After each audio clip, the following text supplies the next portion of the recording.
Hello,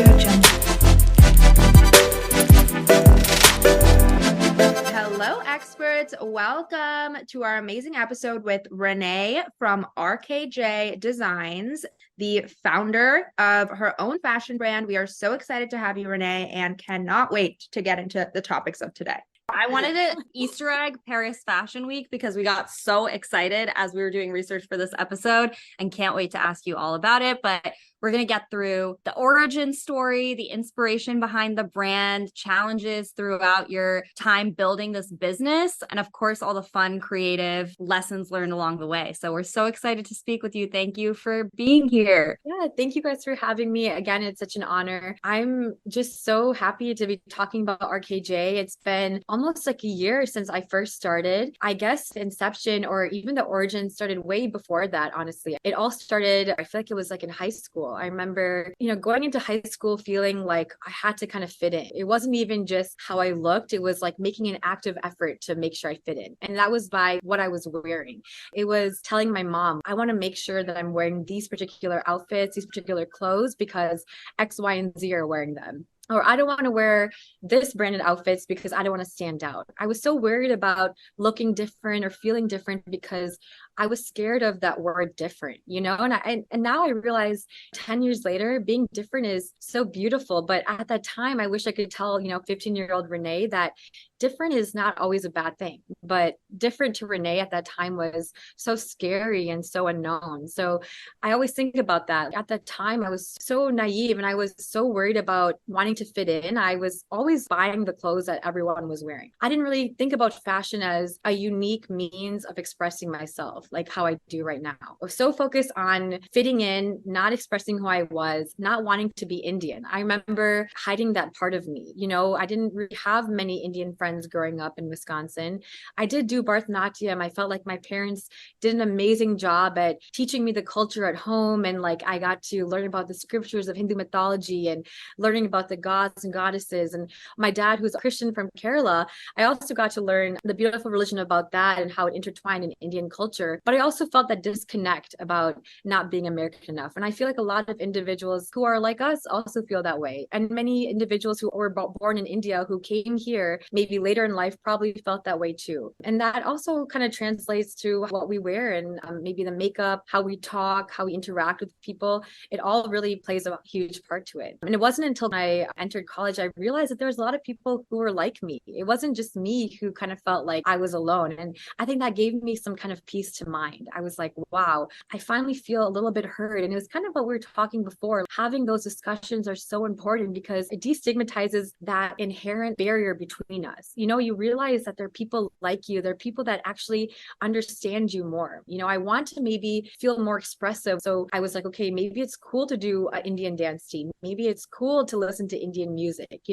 I started wearing jhumkas with my Western clothes. I was more vocal about sharing Indian music on my Instagram or maybe posting pictures of my saris. So scared to do that in high school. And I was seeing that growth. I realized it wasn't really a problem with my parents or our culture. It wasn't anything wrong with being Indian. It was the mentality that I had growing up. And it was a mentality that we had kind of fostered growing up in our society. And I remember in college too, I started expressing myself in fashion. That was when I started wearing more bright colors, started experimenting more with makeup because, even growing up in makeup, I felt like we didn't have many makeup gurus, people who looked like us. I was still struggling to figure out which skin tone to wear of foundation. It was still that period of time where I didn't know who I was or where I belonged in the media. It was still then we were stereotyped as not the most attainable women, or we were still the nerdy people. And they knew South Asians were beautiful. People love Indian food. People always talk about how beautiful our clothes are, how beautiful the music is, but still felt hidden. People admired South Asian beauty, but it was never attained. People never yearned for it. I still feel that way now. And I feel like it's slowly getting there. Now people are slowly realizing that South Asian beauty has always been there, but we just have been hiding. And sadly, it's been us, the people who have been born here. It's been us that have been hiding it. And it's not our fault. We've been so feeling like we're not beautiful. We feel like we have to fit in. And that's why we feel like we've been hiding that beauty so much. And now as we're kind of growing older, we realize being Indian is one of the most beautiful things that we could ever been in our life. And that's why we're accepting it more and we're talking about it. And when I first started this company, my mission was wanting to build and bring South Asian beauty into the Western world. And that was my focus. And I thought that the reason to do that and the way to do that was to tell people that prints and bold colors and what Indian culture was the way to do it. And I did that, and I thought that was successful. And I brought, I had the South Asian support with me by South Asian New York Fashion Week. And with that, I was able to, sell, successful collection and go to New York Fashion Week. But then I realized, why isn't it that non-South Asians are not wanting to accept my outfits too, or my clothing? And why isn't it that the world is still not accepting South Asians for who they are? Why are we still seeing some stigmatization or stereotypes in the media? So I took a step back the past couple months, and I realized that if we really do want to see an impact of how we see South Asian beauty in the world, we have to transcend in a very small baby step way. We have to show the world that it has always been there, South Asian beauty, but we have to slowly uncover it. We can't just forcefully put it there by prints and tell them, wear this, wear that. Our world is so immersed into fitting in. We're in that mentality. Even me, like I had a closet full of RKJ's clothes, but I still felt nervous to wear stuff because I felt too scared to be who I was.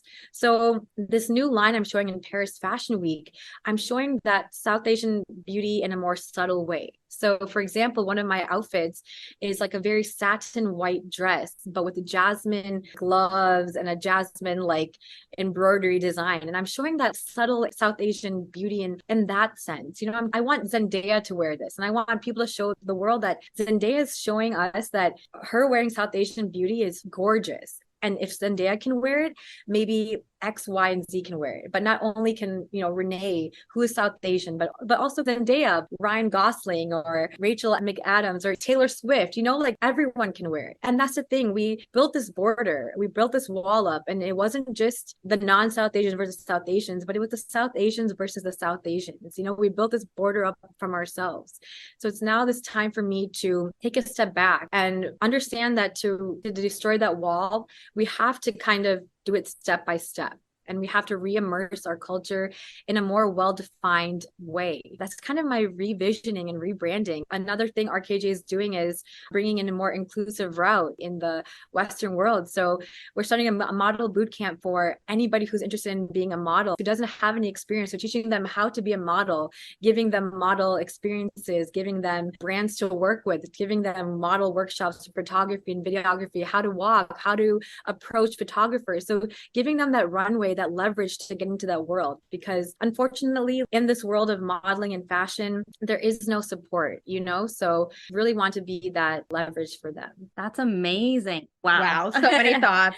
First of all, that is so cool. I think the biggest takeaway that I had is being able to reflect, take a step back, and understanding what your why is, what your mission is through this brand is really hard, because we don't even know anything about the fashion space, but entering any new space is usually faced with tons of challenges. Making that decision of, oh, this is where I went right, and this is where we need to correct and align with the type of audience I want and like the type of consumers that I want for my product. I think that's super hard, and like amazing that you were able to make that pivot. Yeah. And I completely agree with everything that you said and Priya said. And I want to take a step back and talk about how you felt growing up. That is such a shared experience between so many, especially first generation kids. We always talk about the intersectionality of the Indian and American cultures. And I feel like because we are the first generation to have to figure out that balance between both worlds, that it becomes really confusing for a kid. Especially,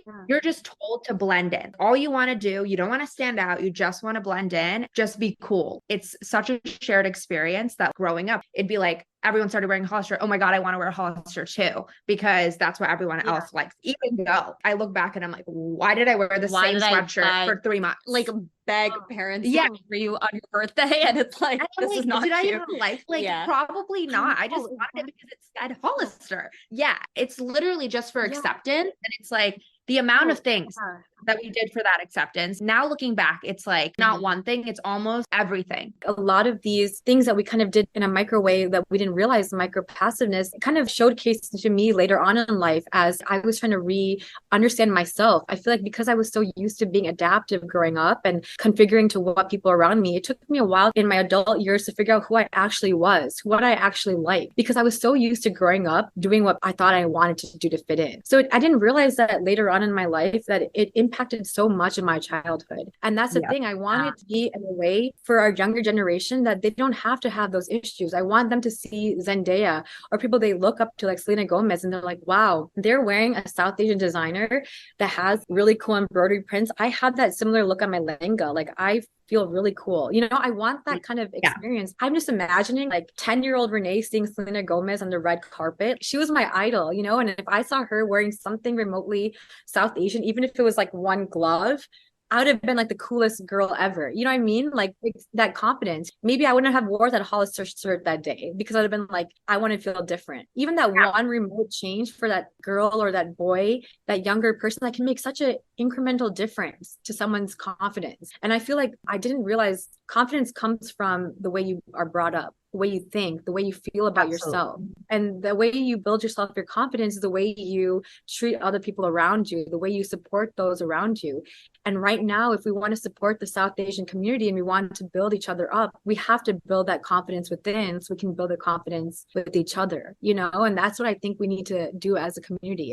The more we don't have the confidence within, then we pull people apart. We create that tension. So it's all about creating that community from that ground up and telling the younger community that you are so beautiful, you are so relevant, and you are gorgeous in your culture. And we're here to support you guys and telling you guys from the future that being brown and being beautiful is amazing. And that's what we have to do, I think, as the older generation. Yeah, that's amazing. I actually love that point you made about how so much of this comes down to the confidence that you kind of absorbed in your environment around you from people that looked like you. And I think that's a lot of what we probably felt in our upbringing is like we saw people trying to assimilate. So then we are programmed to believe, oh, we have to assimilate. I have to kind of shed away my differences to fit in. And I completely relate to that experience in college. I think that's a really formative time for a lot of first generation immigrant kids where you see a lot of people who are like you, especially if you go to like a bigger college and you're like, wait, I'm not alone. Like, I'm not one of the only 3 Indian kids in my school. And that's when you have that reintroduction to your identity and you start embracing the Indianness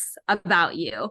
I think both of us had that experience when we went to college as well. I wanted to go back to the point you made around through your college experience, starting to get on the dance team, starting to establish these Indian connections in that phase of your life. Was that the time when thinking about this brand and wanting to enter, you know, like the fashion space, did that spark that in that time frame? Great question. So actually, I remember it was my senior year. I remember just like drawing some sketches, but I remember like going to my parents too and being like, what do I do with these? And they were like, we have no idea, you know? And I remember just pushing it aside and being like, no, I know this is never going to happen. You know, there's no way. At that time, I felt like I already was doing the untraditional route. I was the only person that I knew at my time, like doing a marketing major. In high school, I knew I never wanted to do science. I didn't want to go into the medical field, you know, like that stigma already of like doing the easy way route. I already felt like the odd one out. So I was already scared to even ask my parents to do something fashion related. I told my parents, you know, I was going to do my marketing degree, do my MBA later. And then I worked at Visa for 4 years. My last year at Visa, I remember feeling so drained. Like it was the same monotonous 9 to 5. At one point I was like, I saw a live tinted like internship position for a marketing thing. And I was like, you know what? It'd be so fun after work to just do marketing for a brand that I love. And I have some free time. Why don't I apply?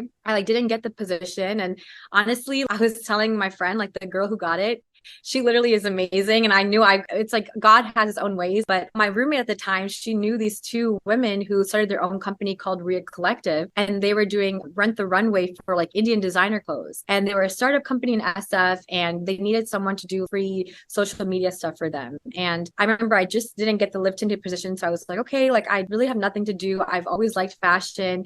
I wanted to do marketing, social media stuff. So why not go? And they would basically just give me a bunch of Indian outfits and I would help build their strategy and marketing. And then I got to also help with their fashion shows. And they also styled characters from Never Have I Ever. So I got to like experience the business side of things and got to experience more of that fashion side of that business side of things. And I was like, wow, this is like the environment that I really wanted. I would do my 9 to 5 and then I would do this after. And I was like, what am I doing? And I remember after fashion show one day, it was in Miami, and I went up to the founders and I was like, hey, I've had these sketches since high school and I've always wanted to start my own line. Do you guys have any manufacturers that I could just be paired up with? And I, to this day, will always thank them, because finding a manufacturer is probably the hardest thing ever. And because of them, they paired me up with the manufacturer I still work with, who has been amazing. And I got to work with them, and we went through a couple months of sampling. And I lived in New York last summer, and I got my first batch, and I posted an LBD in New York, Little Brown Diary Group. And I was like, hey, I'm a new designer. Can anyone give their free time, like an hour or two, to help me? And 10 girls just like willingly didn't know me and gave up their time to help me on a Sunday morning for free. And I still keep in contact with these girls. And actually, these girls are the first girls that I will always message. And I'll be like, hey, do you guys want to model for me? Because I'm so thankful for them for taking that chance on me. So I'm taking 4 of those girls with me to Paris, because to me, it's like, you're helping and you're giving me that chance, and you took that chance on me. So I'm so indebted to them and their love and gratitude. So anytime I have a show or opportunity, I'm always asking those girls, so that's how I kind of got into the fashion space. And I'm still learning, I'm still growing, I'm making mistakes, but I think the things that I feel like so grateful for right now that I learned is failure is my best friend. Getting rejected from Lip Tinted, obviously I love that brand, but you realize that there are people who are better at certain jobs. Like, the girl who got the role, she's phenomenal and she's better at me at that, but it's okay to accept that there are people who are amazing at what they do, but then there's other opportunities that are there for you too. There's another door waiting for you, and you have to realize that in life that failure is always your best friend. And it's easier said than done. Like, I'm saying this, but I definitely still cry about failure, but don't we all? I'm trying to look at it more of a blessing now, because as I look back at it, a lot of my failures have opened so many doors for me, and it makes you appreciate other people more too, and makes you acknowledge people's skills and really highlight and appreciate people too. When you realize maybe you're not as good at something, you want to learn more about those things. So even when I got rejected from Lip Tinted, I was like, I want to learn more about social media. So I would take maybe a class or look at YouTube videos and see what I could have done better. It makes you want to be a better person or better skills at that. So that's kind of how I got into the fashion space, and still learning and growing. And that's amazing. So I have 2 notes from that. The first thing is, I find it amazing that you were able to go up to these founders and they were so willingly able to help you.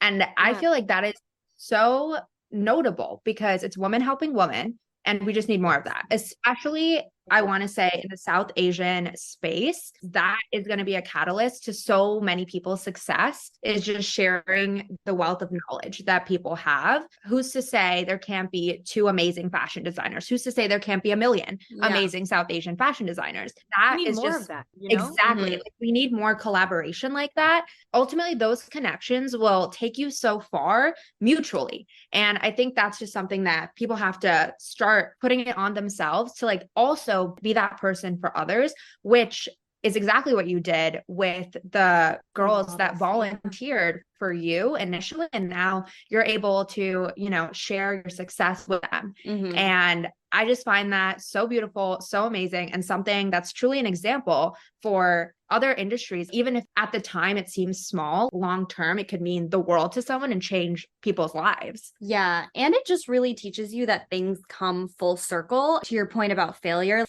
is redirection. Like, you didn't get that position for a reason, and that's for you to be connected with these other founders who helped you launch your brand. And it's the mindset, which of course is easier said than done, but once you get over that initial, heartbreak, that rejection that you feel, I think it's a testament to you that you weren't beat down by that and was like, oh, I'm not going to try this again. You find another opportunity, and it's actually one that's better suited to you. It's just funny how the world works, because we look at things retrospectively and we're like, that makes so much sense. I was supposed to do that, or that was supposed to happen to me. I'm really curious about what allowed you to go ask, because I think one part of it is the people who Mhm. have the power, who are like, oh, okay, I'm going to help this person out. And I think that says a lot of great things about those people, but also you being like, hey, I'm interested in this. I have no experience in it yet, but how can I get started? And I think that's Mhm. the hardest step for a lot of people, is getting over that friction. Yeah, no, I appreciate that. But I do agree with you. I will have to say, like, their names are Arian and Serena, founders of Ria Collective. Without them being so approachable and so open-minded to helping, like you said, the South Asian women, none of this would be possible. So because of them and their willingness to open their arms,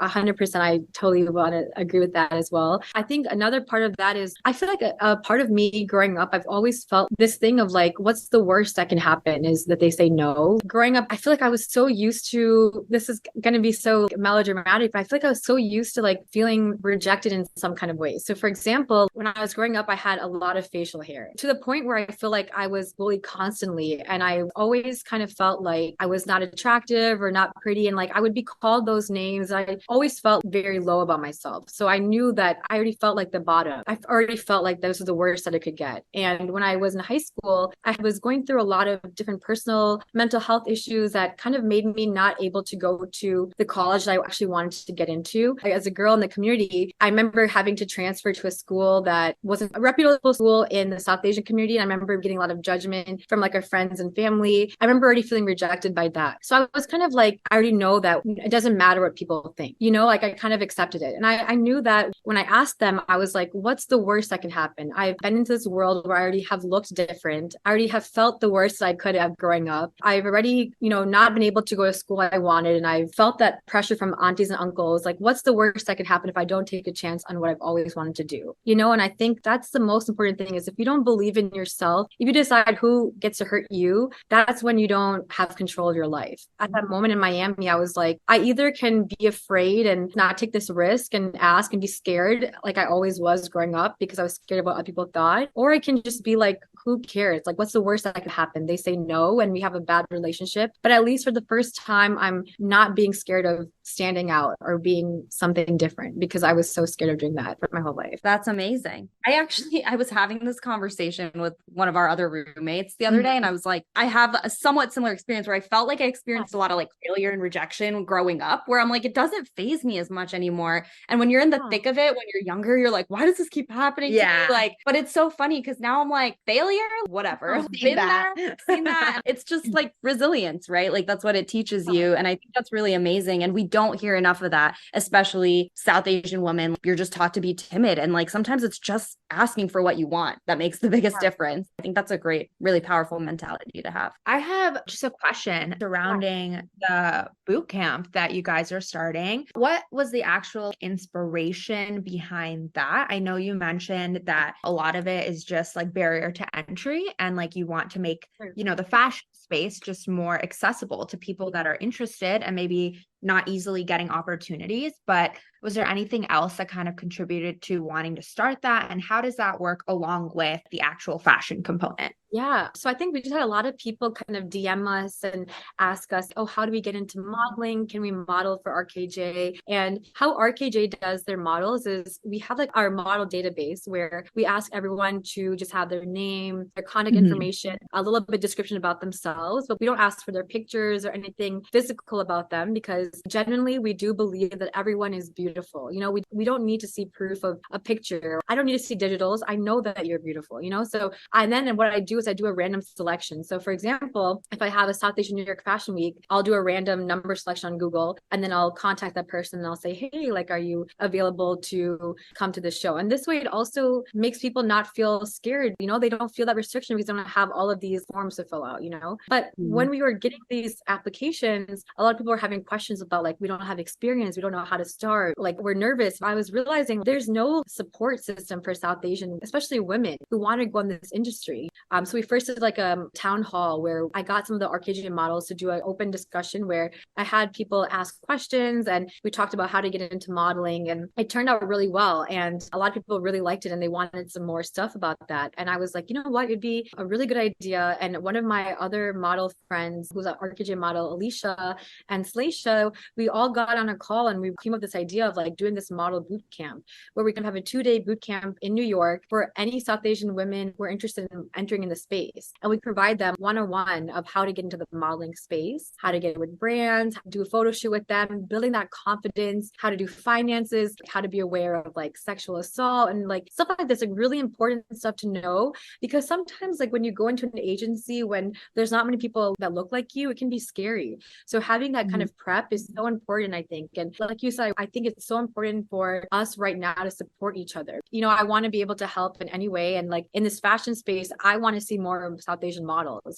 We are so beautiful and we can make such an amazing impact in the runway. Yes, Yeah. absolutely. Yeah, Literally RT to all of that. That is so amazing. I think that leads well into your current journey now with RKJ. And I would love to hear more about how you initially grew your brand to be where it is today and the steps you took to get more and more eyes on your brand. Yeah. The three things I would like to say first is support has been the number one thing. My parents, I think even emotionally supporting me, that's like the biggest thing, just knowing that I'm going to be okay. You know, they have my back. My team, I have the most phenomenal team for RKJ. Like whether it be like, Renee, you got this, or I text them like stress, like they're always supporting me. They're always like, what can we do to help? Constantly, you know, without them, like, none of this would be possible, you know? And third, it's my friends. I feel like I get to meet so many cool people throughout this journey, but seeing my friends being so happy for me.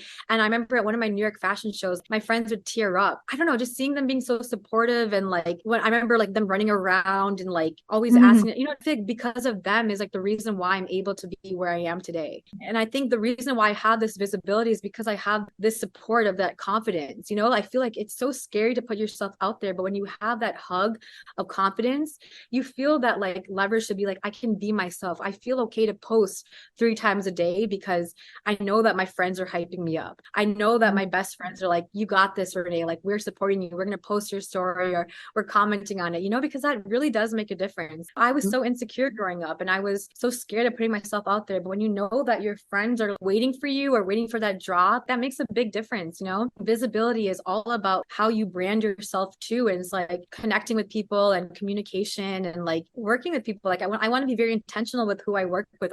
In the beginning, I feel like I didn't know I was like reaching out to everybody, but now I realize I want to be intentional with who I work with. So contacting content creators who have similar mission and values with me. You know, it's not like all about who has the most followers. It's like understanding that intent really does matter. Visibility equals intent. A lot of people like intentional stuff. They like good quality stuff. They want to see genuine content because at the end of the day, I have to think about what I want to as a consumer because I'm a consumer as well. So kind of learning from myself, from my friends and stuff like that. Yeah. One thing I want to learn more about is your team and even like the process of reaching out to the types of people you want to work with to promote your brand. What does that vetting process look like? How do you know who the right people are that fit what you want the vibe of RKJ Designs to be? Yeah. So when we first think about the team, we have our director of operations who handles our HR. Her name is Varnika. She's literally amazing. And she'll reach out to everyone and she just has like the most welcoming personality. So I already trust her to bring in amazing people. And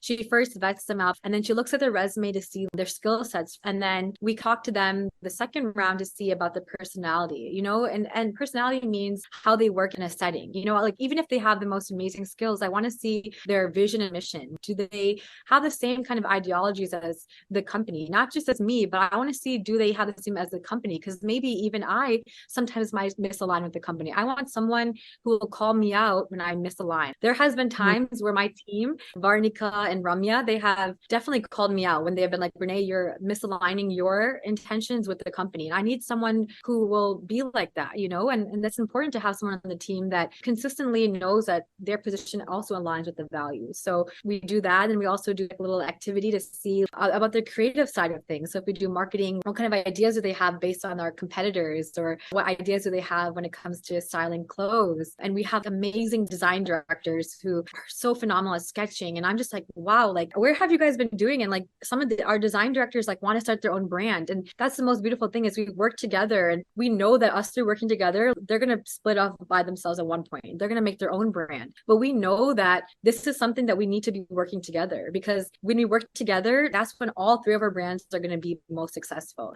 So it's like working together and having that sense of collaboration is my most important thing. And knowing that mental health is always the most important thing, I think is the best thing in our team. And I think in general, when we come to RKJ, when we're working together, I like to talk to the people I work with first. In the beginning, I didn't do that. I kind of just shipped the outfits to them. But now when we're working with the team, I like to talk to them first before shipping an outfit, because I want to see too, like, what kind of content are we making? What kind of mission are you sending to your followers? Are we in the same page? Do you want to share the South Asian beauty as well? Like, are you working with other brands that have the same kind of passion as well? So kind of following that kind of metric. Well, I think that really comes across. Are you hiring? Yeah. Oh my God. That just speaks really highly of the type of work that comes out of your brand and the fashion too, because everything is thought out. That is really refreshing to see, especially in an industry that can be very polarizing. Yeah. And one thing I want to come back to is even like your model vetting process, the fact that you don't ask for digitals. To me, that blew my mind and like a revolutionary, because like you're right, like modeling's not about just like what you look like. It's about what you're bringing to the table, how you can wear the clothes. And so much of that is internal, not external. And more people can see themselves in your clothes if there's a variety of people wearing your clothes. And I think that makes it so much more accessible, to the point of you saying in the beginning, like, I don't want this to just be a South Asian brand. I want this to be a worldwide brand. I think this is the path to get there. And one of my models said it the best. Her name was Alicia. She was like, RKJ wants to be the company that says that clothes shouldn't have the power over you. You should have the power over the clothes. So when we're reaching out to the models, I don't already have the clothes made up. I'm first reaching out to the models to see if they're available. And then I ask for their sizes. It should never be the other way around. I don't want to have the clothes ready, because when do we ever go to a store and we're letting the clothes have the power over us? That should never be the way, because our bodies adapt. Our bodies go through so many changes, and that's when we start hating our body. We start looking at it negatively. We start looking at other people's bodies and judging it. But when we start changing that mindset that clothes don't have the power over us, we have the power of the clothes, we start looking at our body differently. We start looking and appreciating other people's bodies more beautifully too. And that's the way it should be. Everyone is so beautiful, and we forget that sometimes. And I really want to empower that with people and spread that through fashion. Oh, I'm so inspired. I know. I mean, I think that's truly a revolutionary way of thinking about it. Yeah. And I think the programming that we've had our whole lives, and like ways that subliminally affects us, your brand is tangibly breaking that barrier. And I think that's going to have a major impact down the line for generations to come. You're right. Like, our bodies don't conform to fit clothes, and clothes should make us feel empowered. And I think that's a lot of your mission is, which is so beautiful. No, and I think we're in a society where we feel like, oh my God, our jeans don't fit, there's something wrong with us. No, like, we should be okay to donate them, or we should be okay to keep them in our closet and wait for our body to change again. Like, it should just be a normal thing. But we let clothes have that power over us. It's just unfortunate, and we have to like work together to get that mindset. It's hard though. I'm still struggling with that too, but it's like we have to fake it till we make it, kind of. Absolutely. And we definitely need more brands like yours that show this as an example. And okay, so now we can talk about Paris Fashion Week. I'm so excited to hear about your journey in getting there. How? Yeah, take us through the whole process. So I think my fashion weeks all started through South Asian New York Fashion Week. After I took the pictures last year in August, I applied for South Asian New York Fashion Week. And then that's when my brand went through the more visibility. And I think with that, I was able to apply to New York Fashion Week in February, and was fortunate to get visibility through flying solo. I was able to get reached out through some programs through Paris Fashion Week and got to apply. And that's the hard part, is I think your first year when you're doing these fashion weeks, it's hard to say no to these opportunities, because you have to be like, do I go to this New York Fashion Week or this or that? And you have to realize too, like, what is the best route for me? And especially as someone who's new, you want to feel like you get FOMO. Like, I couldn't go to New York Fashion Week this year, but then you realize that like there's some opportunities you have to prioritize over the other. And it's about growth and feeling to be comfortable with where you are at the present. A big part of me was like, I just need to be a New Yorker now, but you have to be comfortable with where you are and when opportunities come to you. So I think when I applied in February after the invitation, I was a little bit skeptical. Like I said, I was scared because a lot of my prints were very bold, but my New York Fashion Week collection was a little bit more subtle. So I was a little bit worried, but then when I got in, I was so excited. This will be so exciting to be one of the, at that time I didn't know, but I would be the only South Asian, I think, brand from America through flying solo to go present there at that show.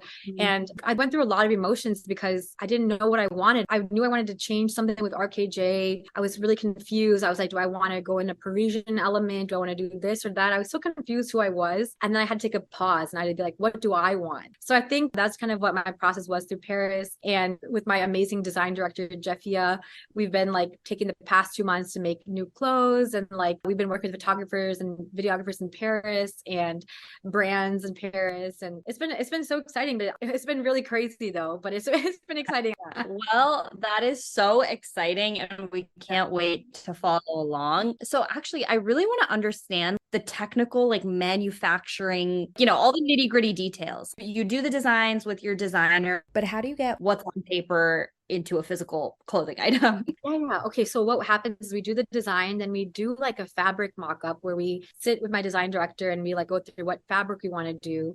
And that's like the most important thing because fabric determines everything about the personality of the outfit. So like if we did organza, it's going to be more flowy, but if we're doing a cotton versus a satin, like that personality of the whole fabric changes, And most of my outfits are always inspired by a friend of mine or someone who is close to me. So I really try to take the time for that fabric designing process. So we spend about a week or so deciding on fabric, and then we ship the fabric document to our manufacturers in India, and we'll do a couple calls with them. We send them reference materials based on our sketches, and then they order the fabric, and every couple of days they'll send us like on a mannequin like what each step is. So they'll show us like the base layer, and then they'll show us the one layer in the fabric, and then they'll show us like the stitches, the different prints. It takes about 3 or 4 weeks to actually make the outfit, and then they ship it to us. And then that's the scary part. It's like, because it's so close to the deadline, it's like whatever happens, happens. I always get 2 backup outfits just in case. Fingers crossed, it's always been okay. But this time it's international. So that's why I'm like a little bit worried. I'm just praying to the fashion gods in Paris. It's going to be okay. But yeah, that's kind of the process. And it's been amazing. Our manufacturer's been awesome. And it's all on WhatsApp and phone calls. Yeah. 2 a.m. phone calls where you're like, yeah. And it's like, if you don't, I'll get so nervous if I don't respond because it's just, I need to do it real quick, because it's like, if I don't respond, that their whole day is gone. And I'm like, I missed a day of manufacturing, It's like, I'm always ringer on for my manufacturer. She's like on my speed dial.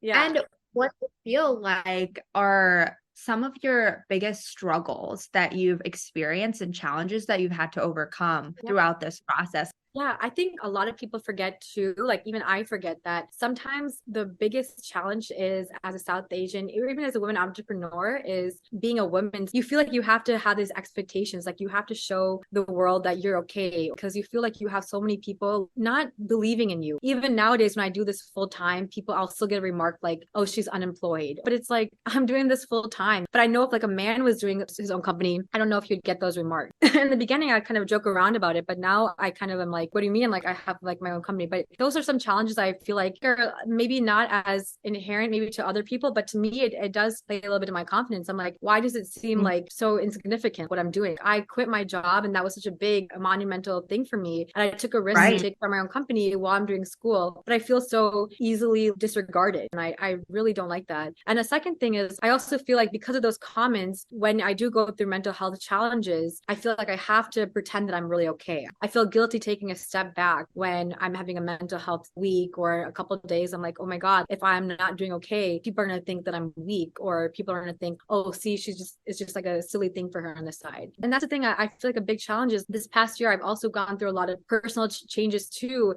And I have to realize when you're having your own company, it's not just the company is your full time. You also have a full personal life as well too, where you're also learning to balance your own inner growth that you're working on as well. You're learning how to build a social group. You're trying to retain friendships and growth. You're also learning how to be a human. You have a puppy, trying to feed yourself. You're doing all these things, but you forget that and you don't give yourself that grace and you pretend that you are okay. And like, those are the things I've been working on and like taking a step back. So there was like a month where I took a step back and I didn't even tell my team that. And that was when my team called me out. They were like, Renee, you need to tell us like you're okay or you're not, because they could tell like I was mentally not doing okay. But I was so scared to admit that I wasn't okay way because I was like, if I tell people I'm not okay, then they're going to think that what I'm doing is just a joke. I'm realizing too that the challenge as you run your own business, you have to prioritize your mental health too. And like now I'm realizing that after 5 p.m., I just don't do RKJ stuff. Before I used to do it till 2 a.m. Now I do it because of Paris, but I want to treat it as a full-time role and stand up for myself more. Don't take their comments in, because I know that if I was a man doing something tech related, it would not be that same comment. And I shouldn't just take that. So those are the small challenges. There are some big ones too. It's hard. I think so hard, especially as you said, being a woman and doing something that's not traditional and something creative. I mean, I don't think to anyone's fault, like people didn't have the freedom to do that or the financial freedom to do that at certain points in life. It's equally as powerful and important. The conversations we're having about body image, empowering women, those things have trickle down effects that we don't even know yet. Yep. And so it's equally as powerful as a tech company and maybe even more in a lot of cases. That's so valid. And sometimes you just got to put up a respectful wall and be like, no, we're equals here. Right. Like, why can't we acknowledge that we both took that risk? Phenomenal that a man started his own company in a tech world, but it can also be phenomenal that a woman is also starting in a creative world. Like, it's as equally important, you know? So it's just that mindset and those challenges that I'm still learning to standing up for myself, because I think growing up, I didn't stand up for myself. So learning how to do that while also trying to be Renee and like keeping my personality intact and not steering away from who I am. Yeah. You know? Yeah. Amazing. And then I also want to dive into your creative process. Like, do you time box and like are like, okay, I need to come up with something creative like now because you know this collection got to be finished? Or is it like a much long-term gradual thing that happens over time where you find things that collectively start to inspire you and then you like start piecing things together over time? I would say I do it in a couple ways. In the past, when I felt like I had more time, I felt like designing was more like a relaxation thing. So before I used to go to bed, I would like sketch with some tea or something. Before a collection, I would choose my favorites based off of the friends I was kind of basing it off of. And now I feel like when I'm doing Paris stuff or New York stuff, I definitely was doing it more in the time crunch. Like as I was getting busy, I was saying, low key, I feel like I like them better when I do it more time crunch because I'm more focused on what I actually want. Before I was like, I'll do whatever. But now it's like, I know exactly what I want. I have this vision already. I'm thinking about it a lot more. But I talk with my design director. We have weekly meetings. We spend an hour of just like brainstorming and we'll be like, what if we did this? What if we did that? We'll look at inspirations and we'll be like, okay, we did this last time, but we didn't like this. And we'll be super brutally honest. One time I had my team literally pull up images of my old collection and tell me what they hated and what they didn't like. And I think that's the most important thing as like a founder, you know, like you have to be receptive to feedback, because even my friends, I'll tell them, what do you not like? Be honest, because obviously at the end of the day, it's my decision. There are things that on my website still that my friends have been like, they don't like, but I still like it. So I'm keeping it there. So like, I'll have my team tell me like, okay, these are the things that we don't like. And my design director and I will look at that and we'll try to think out of the box a little bit. That's kind of how it goes. And it's not just like one session. Like we spent like a month and a half just brainstorming and like sketching and having 8 variations of one design, you know? So it was never something that just happened like this. And I'm someone who I can change my mind like in 1 second. One time one design was done and I was like, I hate this, like we are but I think that's the thing about fashion is it changes, you know, all the time. It's based on your personality. It's based on how you feel. And I think in the space, it's like, that's the exciting part. It's like one day you'll feel really dull and you're going to make like a really dark outfit, but then maybe one day you're feeling really happy and you're making this bubbly pink dress, you know? And I think that's what's cool about it. That's so cool. So I know, especially with this podcast, we're trying to tap into our creative side. And I think, like you said, there are phases of time where maybe you're not feeling as inspired or you're going through mental health challenges or just like tired. And I know that these are challenges we face. So maybe this is an advice session, but how do you get through those creative blocks? How do you get re-inspired or just re-energized about what you're doing? Oh my God, I think that was the hardest thing. I feel like from like April to July, that was where I was in the roadblock. Like I had no motivation to design. I definitely, whenever I'm going through something, I keep it in sometimes. And I remember being like, why am I like that? When I was talking to my therapist as well, she was like, why don't you surround yourself with people that you trust? My roommate, who's also one of my best friends, I would open up to her about how I felt this way. And like, I felt this creative roadblock. And she would be like, let's go on a walk. She would just talk about things with me. And she would talk about journaling. She's the one who introduced me to journaling, actually. So she'd be like, maybe your mind is so distracted with other things, you're not able to like focus on what you actually enjoy. So I remember that time in April, I started journaling, and it was my first time I got to express what I was feeling with I made like a new account, a new Google Drive account, and I like started expressing everything that was in my mind. And as I was doing that slowly, I realized my mind started becoming more empty because I finally was releasing those emotions I was so bottled up in. And in July, I was like, wow, I have more time to like actually feel. Because before too, I was like, I don't even know what cloth to even think of, or like I didn't even want to think of being creative because I was so flustered with negative emotions. And now when I felt like everything was in my paper on this online thing where I know no one could see, only my eyes, and I felt like I was heard finally, I had more time to be myself, and I felt more time to breathe internally. So July was like such a process. It was such a flawless, fun process to design and create stuff. I felt free. And I think a lot of it, finding the processes that like work for each individual. What works for me could like never work for Freya. That's just a proof of how, you know, mental health and all this stuff is such a journey for everyone. And it's all about what you can stick to, because it needs to be sustainable at the end of the day. And a lot of times the ruts are like a flag that something's off. You have burned yourself out. This is not a sustainable life. And so this is to myself too, but like reframing it like that, where it's like, what do I need to modify in my life to be the person that I know that I can be? And like, you have evidence that you have been. And give yourself more space for, you know, the creativity that we all crave. Yeah. And I love how you're saying too, that there's not just one formula for everyone. It's like everyone has their own mechanism. Like maybe it's like a walk, or maybe it's like meditation or yoga, or going on a vacation, or just something, but we all have that one way to give that space, like you're saying. Yeah, amazing. I feel like we covered naturally everything we wanted to talk about. Yes. To close out, we always love to do a favorite. So we thought it would be amazing to do a favorite based off your collection. Do you have any piece that speaks to you maybe a little bit more than the others and like just makes you really, really happy? Yeah. Okay. Out of the current collection I have, there's this piece called the Chowdhury set that I really like. To me, it speaks RKJ. I don't know why. It's just bold and it's vibrant. It gives me a vision of a woman who doesn't care about what she looks like because she's confident and she feels happy to be in her skin. And I feel like if RKJ was like a mascot or something and was to wear an outfit, like I would want her to wear that outfit. That's the vision I want a younger Renee to feel. Oh my God, that's amazing. beautiful. And is your collection live yet, or is it going to launch at Paris Fashion Week? We aren't selling stuff right now because all of our stuff have been out of stock, but we are launching our Paris stuff post Paris Fashion Week. So all right, we're gonna keep on a lookout. We're always in the market for some new fits. So so excited for everything to come. Congratulations on everything you've done so far, but it's been so amazing talking to you and getting to know you. And please plug your Instagram and your personal account, whatever you want to plug. We definitely want our audience to support because this is an icon we're speaking to. Well, you guys are the icons, but my Instagram, my personal one is Renee, and then it's ReneeKayJay, and the design one is RKJ Designs _. So but thank you guys so much. It was such an amazing conversation, and thank you guys. Amazing. Thank you so much.